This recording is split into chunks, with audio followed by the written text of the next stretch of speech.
Señores y señores, bienvenidos al desarrollo de la presente clase. Un gusto poderles tener una vez más por este medio de comunicación. Bienvenidos a cada uno de ustedes. Iniciamos el desarrollo de las actividades. En pantalla ustedes pueden ver el formato para recursos de aprendizaje correspondientes ya a la unidad número 6. Tienen el nombre de la asignatura, Ciencias Sociales. Estamos en la unidad número 6, la crisis colonial y la ilustración, que es el tema central. Estamos en el tema número 1, el cambio de dinastías, las reformas borbónicas en América y Francia ocupa España. Son los temas que nosotros vamos a ir explicando en el transcurso de esta clase. Tienen ustedes el tipo de la tarea, el objetivo de la tarea y a continuación tienen las instrucciones. Recuerden que el trabajo es individual, deben leer el compendio de la unidad 6, tema número 1, pueden ampliar su información sobre el mismo tema con otras bibliografías de ser necesario. ¿Qué es lo que tienen que hacer? Contesta las siguientes preguntas, dice. ¿Qué razones provocan una crisis? Prácticamente tienen que razonar. La siguiente dice, ¿conoces qué crisis vivió España para llegar a la independencia de sus colonias? La siguiente dice, ¿qué tipo de problemas crees que conlleva una crisis? Y por último, a continuación dice, realiza un mapa mental donde expliques el proceso de la crisis colonial y también de la ilustración. Pueden guiarse. Aquí les he dejado un modelo de mapa mental que ustedes pueden utilizar. De hecho, si ustedes se pueden hacerlo sobre ese, en base a ese modelo. De lo contrario, ustedes pueden buscar otros en la web. Recuerden que deben entregar la actividad de forma escrita, clara y ordenada, utilizar combinaciones de colores, líneas, símbolos para ilustrar el contenido de ser necesario. La rotulación de la hoja es fundamental, ya saben que tienen que hacer de todo el proceso de rotulación. Deben entregar el documento a mano y luego o desarrollar el documento, su tarea a mano y luego realizar una captura de pantalla, una foto, como lo vienen haciendo. Deben de las recomendaciones, la rúbrica de calificaciones y a continuación tenemos la información para el desarrollo de los recursos de plataforma. Estamos en la unidad número 6 con el tema de la crisis colonial y la ilustración correspondientes a la semana 1 del 17 de julio del 2023. Esta tarea permite entregas desde el 17 de julio y la fecha límite de entregas del 31 de agosto. La fecha de publicación de la calificación de esta y las siguientes tareas correspondientes a esta unidad será hasta el 5 de septiembre del 2023. Entonces tienen toda la información pertinente para el desarrollo de las actividades correspondientes a esta unidad. Vamos a iniciar el desarrollo de las actividades, vamos a ir explicando.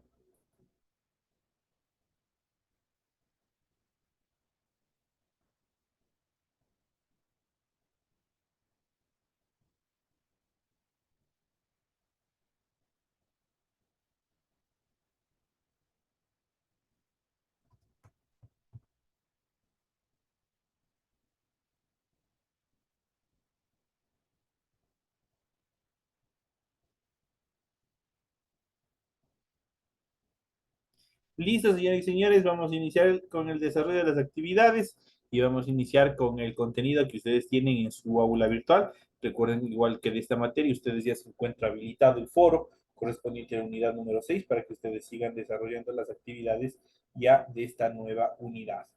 Iniciamos con la independencia y la libertad. Vamos a ver este tipo de conceptos y este tipo de conceptualizaciones. Si son similares, si guardan relación o cómo, cuál es la diferencia que existe entre una y otra postura. La independencia latinoamericana, que en los países continentales se logró tras 15 años de avatares y batallas, no es solo un proceso del pasado, con unos héroes muy importantes, sí, pero ya muertos. La independencia y la libertad son realidades que debemos conquistar todos los días. Como por un lado, tenemos que recordar el pasado con respeto por todas las actividades que obviamente se desarrollaron y de las cuales nosotros tenemos el fruto de la libertad que gozamos. Fueron decenas de miles los muertos de lado y lado, familias destruidas, territorios devastados. Los próceres de la independencia sabían que corrían riesgos, sin embargo, dieron los pasos que consideraron necesarios hasta alcanzar lo que obviamente ellos anhelaban, que es la libertad, hasta la entrega de su propia vida, con violencia para entregarnos la independencia que hoy tenemos del resto de, en este caso, de la opresión que teníamos del imperio español. Pero esa lucha por la libertad y la justicia aún está inalcanzable. Se ha obtenido en América no la independencia, sino un amnisticio de la guerra. que ha de decirla, decía al término de la contienda Simón Rodríguez, maestro del libertador Simón Bolívar. Con ello quería decir que todavía faltaba mucho para la verdadera libertad. Cierto es que no hay que pedirle a la independencia lo que no buscaba. Ya Bolívar en su carta de Jamaica predice el triunfo de la lucha emprendida y de las ideas que la acompañaban: independencia americana, derechos del hombre, gobierno democrático, equilibrio de los poderes, leyes a favor de la libertad, congresos, constituciones, obviamente que iban a estructurar cada uno de los estados. Pero no dice que todo se obtendrá de una sola vez. En efecto, el cambio social, la igualdad de todos entre la ley, la equidad, el desarrollo, los derechos humanos, son objetivos de los pueblos latinoamericanos. Irán buscando y a los que se irán acercándose con el pasar del tiempo. Dicho de otras maneras, todo este proceso de libertad, si nosotros analizamos un poco, desde los inicios mismos de todo este proceso, prácticamente nuestra constitución no se ha quedado estancada, no se ha quedado estable, no ha quedado rígida desde la primera constitución de 1830, sino que ha sufrido una serie de cambios y transformaciones, una evolución constitucional que hasta la actualidad se ha ido modificando en pos de buscar los derechos, la reivindicación de los derechos de cada uno de los ciudadanos.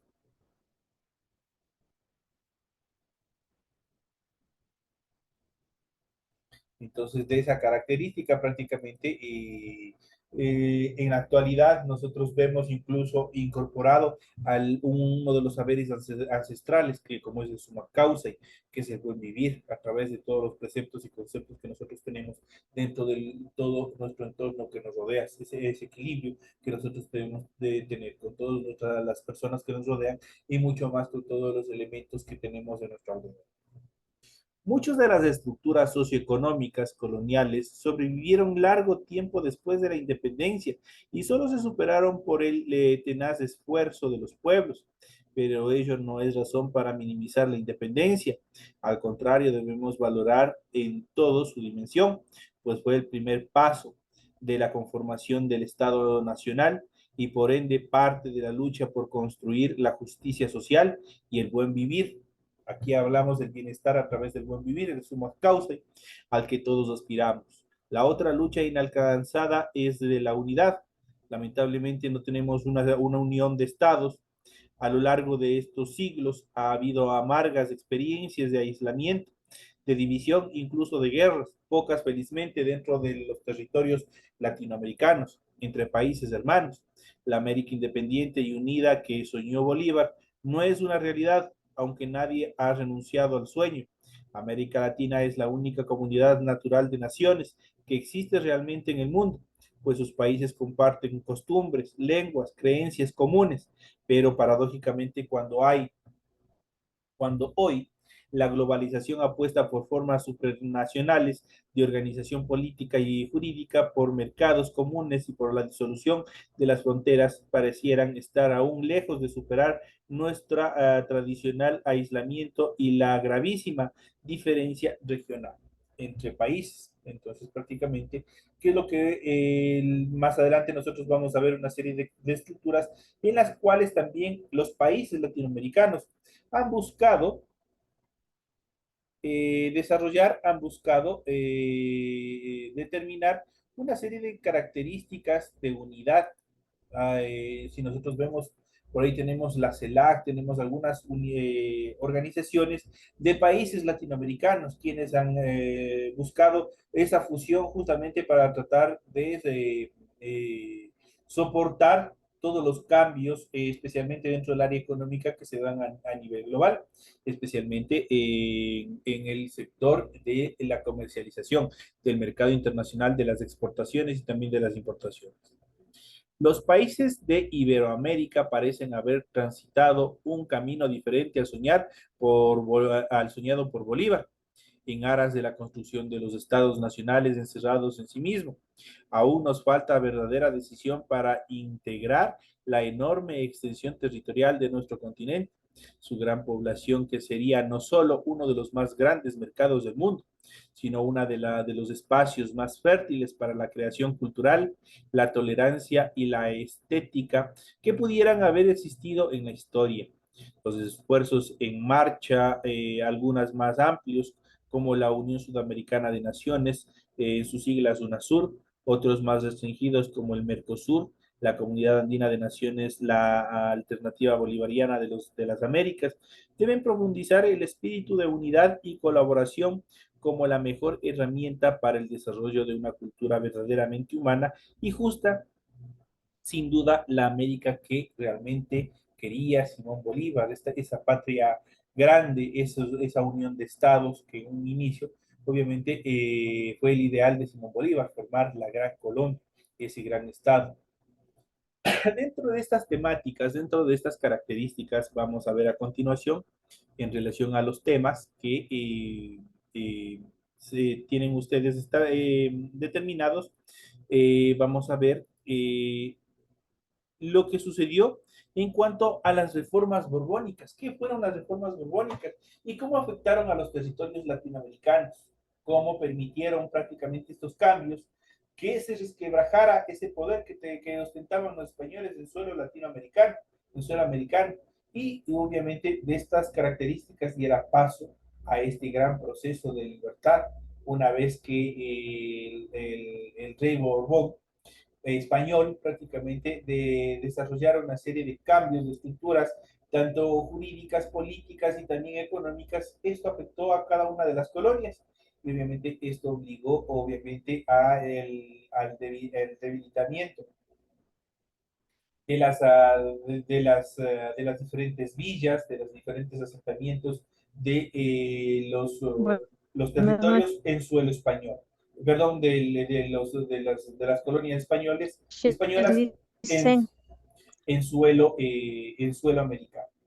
Entonces vamos a ver qué fueron las reformas borbónicas. Las reformas borbónicas fueron un conjunto de medidas políticas, administrativas, religiosas, culturales y económicas implementadas por los Borbones españoles durante el siglo XVIII. Estas se aplicaron en España y especialmente en los dominios americanos, eso quiere decir en territorio americano. La puesta en marcha de estas reformas estuvo influenciada por algunos de las ideas de la Ilustración. Su objetivo consistía en reforzar el poder real, centralizar la administración, incrementar la recaudación positiva y asegurar la dominación sobre las colonias americanas, amenazadas por la expansión de Portugal y los ataques de piratas ingleses y también de franceses. ¿Cuáles fueron las reformas borbónicas? Las reformas borbónicas pueden ser clasificadas en políticas, administrativas, religiosas, culturales y económicas. En cuanto a las reformas políticas administrativas, las principales reformas políticas administrativas tuvieron relación con las colonias americanas. Entre ellas se puede mencionar las siguientes. En primera instancia se crearon los virreinatos de Nueva Granada en el año de 1717 y el Río de la Plata en 1776, que se separaron del virreinato del Perú. Otras que podemos mencionar, se crearon las Capitanías Generales de Cuba en 1777, Venezuela en el mismo año y Chile en 1778. Esas divisiones administrativas estaban ubicadas en regiones expuestas a los ataques de potencias extranjeras, así como también se dividió cada virreinato en intendencias gobernadas por un gobernador independiente. Estos funcionarios que reemplazaron a los antiguos gobernadores tenían atribuciones financieras, militares y administrativas y eran nombrados directamente por el rey, es decir, desde Europa. Y finalmente tenemos la corona prefirió a los peninsulares por sobre los criollos. ¿Quiénes eran los criollos? Ya habíamos hablado en clases anteriores. Prácticamente los reyes Borbones, el rey español Borbón prácticamente divide a su propia gente, divide a su propia casa. Y los españoles vinieron a suelo americano, muchos de ellos vinieron familias y tuvieron sus hijos aquí. Eso quiere decir que prácticamente eran hijos de españoles mismos. Pero los reyes borbones, con la intención de mantenerse, de fortalecerse solo los españoles en el poder, Desconocen la importancia, le desconocen a los hijos de los españoles nacidos en suelo americano y les dan una categoría inferior a los españoles. Entonces los determinan como los criollos. Y los criollos, obviamente, dentro de las reformas borbónicas, les limita el accionar. Ya no les permite estar en el poder. Dice que el poder, los virreinatos, las capitanías y todos los regímenes que tenían los españoles en el suelo americano debían ser directamente administrado por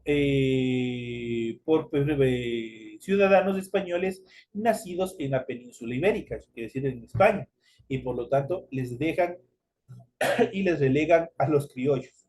Y ahí los mismos criollos, obviamente ellos tenían determinados privilegios al ser hijos de los españoles, ellos se formaron en universidades europeas, en escuelas europeas, y esto permitió que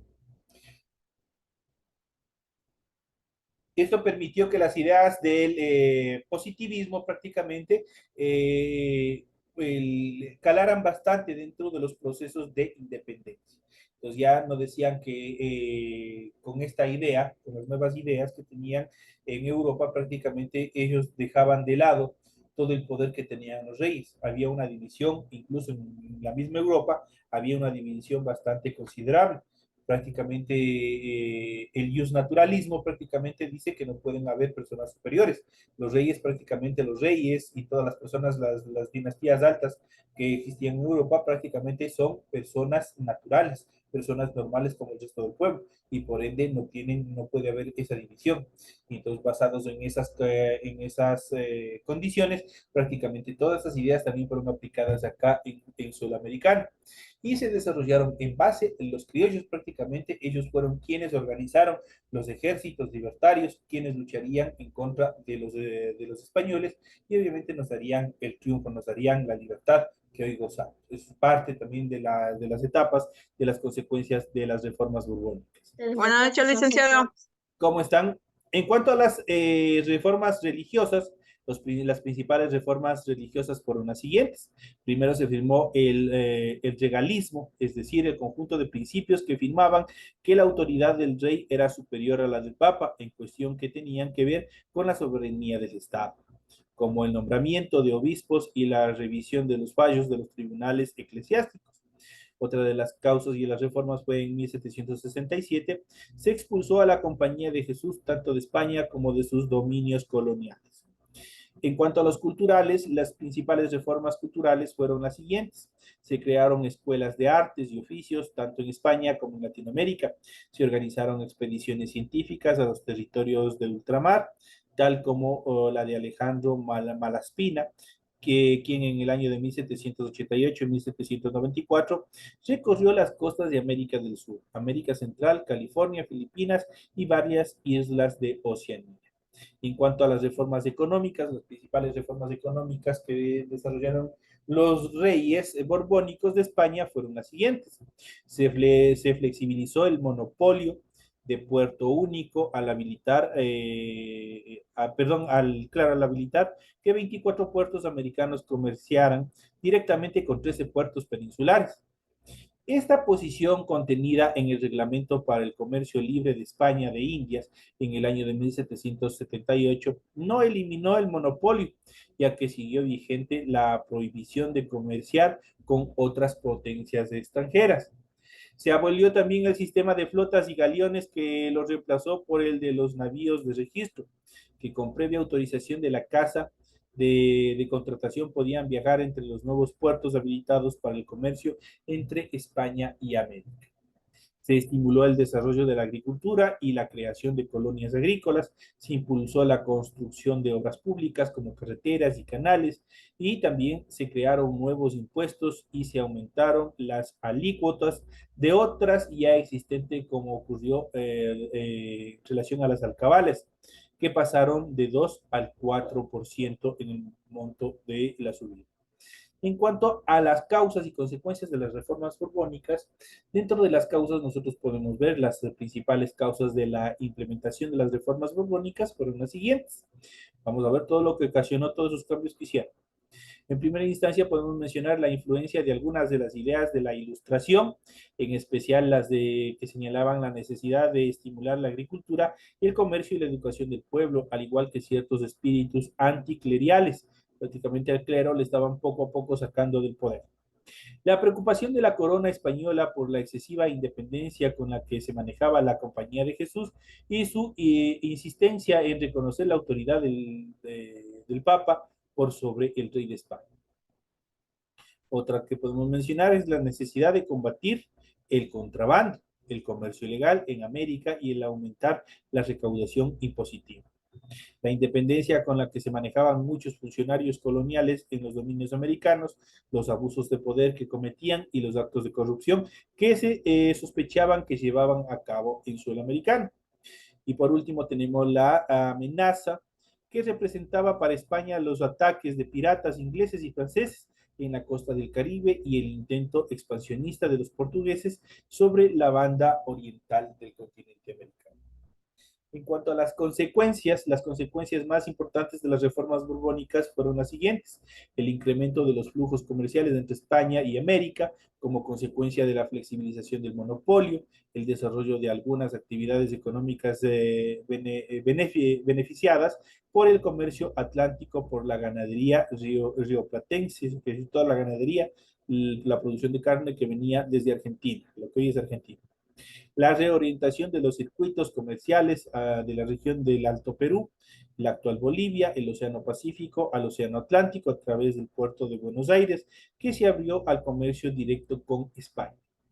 El ascenso de ciudades que habían quedado relegadas por el sistema anterior, por ejemplo, Buenos Aires, que de ser una ciudad marginal del imperio colonial español pasó a ser la capital virreinal, en la que residía el virrey, su corte, una audiencia, un consulado y una guarnición militar. La decadencia de las reducciones. Estos fueron pueblos de indios, los cuales habían sido administradas por los jesuitas en distintas regiones americanas, especialmente la de la gobernación del Paraguay, que habían tenido una enorme expansión. La intensificación de los conflictos entre España y Portugal por el dominio de la banda oriental que tuvieron lugar antes, durante y después de la Guerra de los 7 Años que habíamos hablado anteriormente.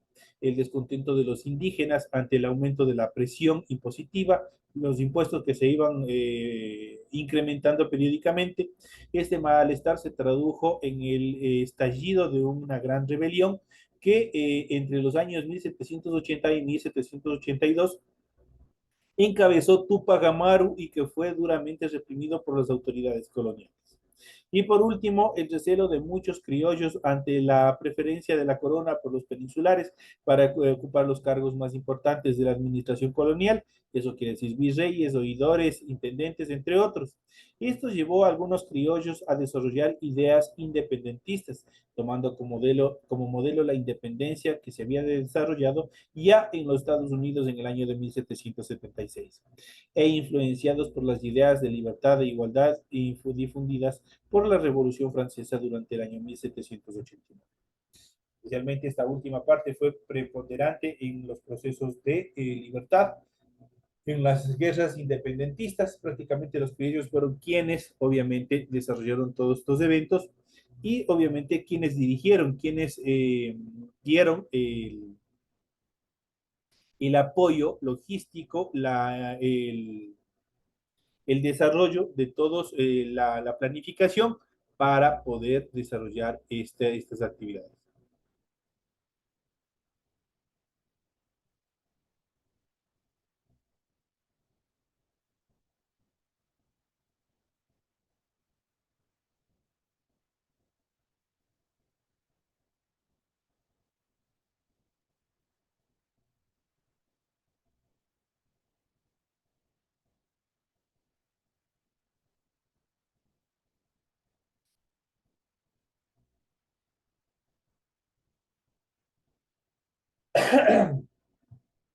Vamos a ver a continuación otro tema bastante preponderante dentro de la temática que nosotros hemos tratado en esta noche, y vamos a ver especialmente la invasión de Napoleón a España. La invasión de Francia a España también, esto también debilitó económica, social y políticamente a los españoles, quienes obviamente vieron todo este proceso, los criollos vieron todo este proceso aptos para poder desarrollar todos los procesos de independencia hasta la actualidad. Entonces vamos a ver todas estas características relacionadas a este proceso. Invasión napoleónica a España durante el año 1808. La invasión napoleónica a España se inició mediante una estratagema de Napoleón que a través del trato de Fontainebleau logró acceso al territorio español para una invasión conjunta de Portugal, pero una vez en España las tropas napoleónicas iniciaron la ocupación estratégica de los territorios españoles. La invasión napoleónica a Francia o invasión francesa a España durante la Guerra de la Península Ibérica se inició sigilosamente en el año de 1808, durante la entrada autorizada de los ejércitos franceses al territorio español con motivo de la invasión a Portugal, que había sido concertada entre franceses y españoles. Una vez que las fuerzas napoleónicas alcanzaron sus objetivos en Portugal, se volvieron contra sus aliados y ocuparon territorios en España, culminando con la abdicación de Bayona y desatando el levantamiento de los españoles el 2 de mayo, así como la llamada Guerra de Independencia Española. Esos son en primera instancia los procesos que se habían venido dando. Bajo los términos del Tratado de Fontainebleau, firmado secretamente entre Francia y España en octubre de 1807, las tropas francesas bajo el mando del general Jean-Andoche Janot tendrían acceso al territorio español para proceder con invasión conjunta de Portugal. El tratado también establecía la división del territorio portugués en tres entidades. Primero, el norte sería entregado al antiguo rey Etruaria con el nombre de Reino de Lusitania septentrional. El sur sería entregado al primer ministro español con el nombre de Principado de Algarbés y el resto del territorio quedaría bajo el control de los franceses, pero el cumplimiento del acuerdo no se encontraba en los planes de Napoleón. Prácticamente él no estaba en ningún momento por dar esta división que se había acordado en un inicio. En tanto, el 17 de noviembre, las tropas franco-españolas al mando de Janot entraron en Portugal con destino a Lisboa, sin encontrar resistencia. Pronto la presencia persistente de las tropas francesas en España se volvió sospechosa, sumándose al hecho que ocupaban ciudades que no se encontraban de camino a Portugal. El 22 de diciembre, otro ejército francés liderado por Dupont, con 22.000 efectivos de infantería y 3.500 de caballería, entró en España sin anunciar anuencia de la corte española y el 9 de enero cruzó la frontera franco-española, otro ejército al mando de Moncey con 25.000 efectivos de infantería y 2.700 de caballería. Prácticamente ya estaba totalmente con estas primeras características, totalmente ocupada y sitiada el territorio español. En cuanto a la invasión napoleónica, el 1 de febrero de 1808, el general Junot depuso a la dinastía Braganza en Portugal, así como al Consejo de Regencia, y en contravención con los previamente pactos con España en Fontainebleau, procedió a proclamar el gobierno imperial de Napoleón Bonaparte sobre todo el territorio portugués. Con el pretexto de reforzar el ejército franco-español en Portugal, un número importante de tropas imperiales francesas entraron en España, donde fueron recibidas con entusiasmo por la población, a pesar del creciente malestar diplomático. Pero más tarde, ese mes de febrero, Napoleón se rebeló contra sus aliados españoles y ordenó a sus comandantes tomar las fortalezas españolas.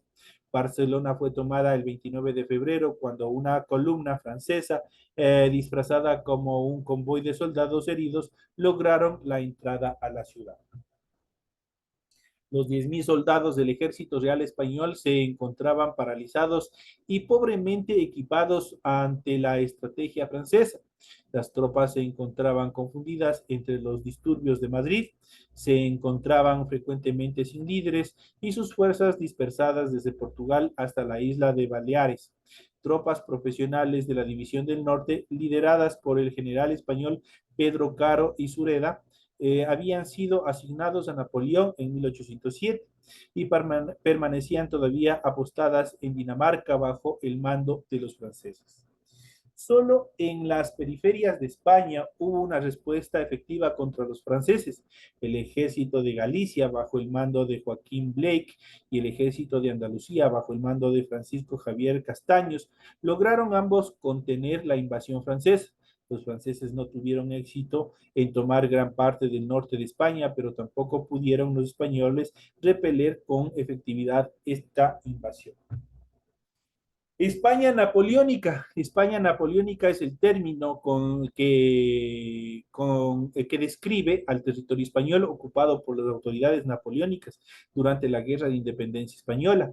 Entre el año de 1808 y 1813, los territorios de España ocupados por los ejércitos franceses se establecieron en un estado satélite del primer imperio francés encabezado por el rey José I, hermano de Napoleón Bonaparte.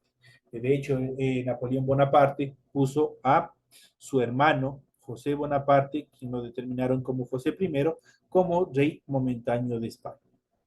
En cuanto a la guerra de independencia española, la invasión napoleónica de España y más tarde los eventos ocurridos durante las abdicaciones de Bayona fueron detonantes en la guerra de independencia española que siguió desde el punto de vista europeo guerra peninsular. Se trató de un conflicto bélico ocurrido entre el año 1808 y 1814 en el marco de las guerras napoleónicas por el control de la península ibérica. En cuanto a las repercusiones de todos estos eventos que se vieron dando, la invasión napoleónica a España y la consecuente guerra de independencia española fueron hechos históricos detonantes en la guerra de independencia hispanoamericana, así como en el eventual proceso de descolonización de América. ¿Debido a qué? Porque debido a prácticamente todo el arsenal, todo el potencial económico que tenía ese entonces España, prácticamente tuvo que aplicar en su propia liberación, en su propia reivindicación del dominio francés. Prácticamente España vivió su propia guerra de independencia en su propio suelo, en su propio estado, por decirlo de esa manera. Estos son los temas que nosotros hemos tratado durante el desarrollo de la presente clase. Estamos llegando ya a la parte final. Ustedes saben que tienen habilitados el foro correspondiente a esta nueva unidad. Tienen todas las actividades listas para de seguir desarrollando correspondientes a esta primera semana. Les deseo éxito, señores y señores, y nos estaremos viendo hasta nuestra próxima clase. Que tengan una feliz noche.